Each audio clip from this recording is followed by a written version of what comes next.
Hello, everybody. This is Chuck Carnevale, aka Mr. Valuation and co-founder of FastGraphs, bringing you another Lessons in Valuation 2-minute drill subscriber request. Probably one of the most requested stocks I've been asked to look at would be Tesla. And of course, Tesla is clearly in the news right now. It's a political football, if you will. But the reality is people are talking about the price dropping and moving and going up and down. I hope this video gives you some insight. First of all, Tesla as a company really didn't earn much money from 2011 through 2018. You can see their earnings were negative. They earned 5 cents a share in 13, 1 cent a share. Then they had 4 years of negative, didn't make any money in 2019, but then made a bucket load of money from a standpoint of growth. That's a 37,000% growth rate.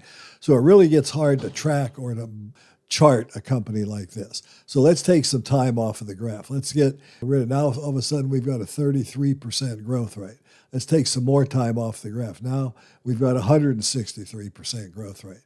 So I do want to make a point that there's a lot of volatility in the company and the company's ability to generate earnings growth. It's a very complicated business. It has very modest debt. It is BBB rated.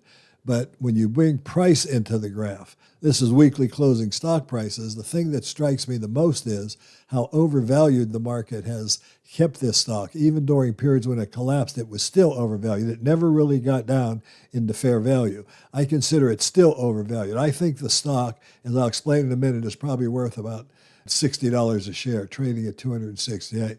But it doesn't mean it's not a great company, and it doesn't mean they don't do great things. It simply means that the market has been pricing them at extremely high valuations. When you look at this thing from a rational expectation, 170 multiple has not been, let's say, uncommon. It's currently trading at 107 multiple, but there were periods of time where the multiple got down to 58.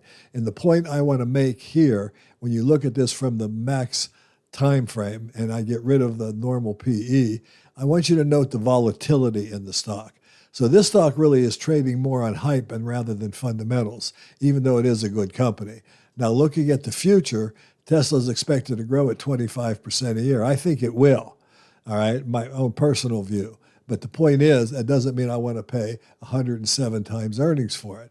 Earnings yield of less than 1%. If they paid me all the profits, I make less than 1%. So even though Tesla's in the news, even though there's a political faction that hates Elon Musk right now and even enjoys seeing his price drop, in my view, Tesla has a long ways to drop. But now earnings growth, the other thing, I don't know how good these analysts are. As you can see, analysts have missed earnings growth rates on Tesla because it's such a complicated company. Anyway, this has been Chuck Carnevale bringing you my view of Tesla, subscriber request. I think it's a way overvalued stock. If you enjoyed the video, give me a like, ring the bell so you can see more videos like this. Subscribe to our channel and then take a look at subscribing to FastGraphs. It'll get you grounded and help you avoid all the hype and hysteria that often goes with the stock market. Thanks for watching.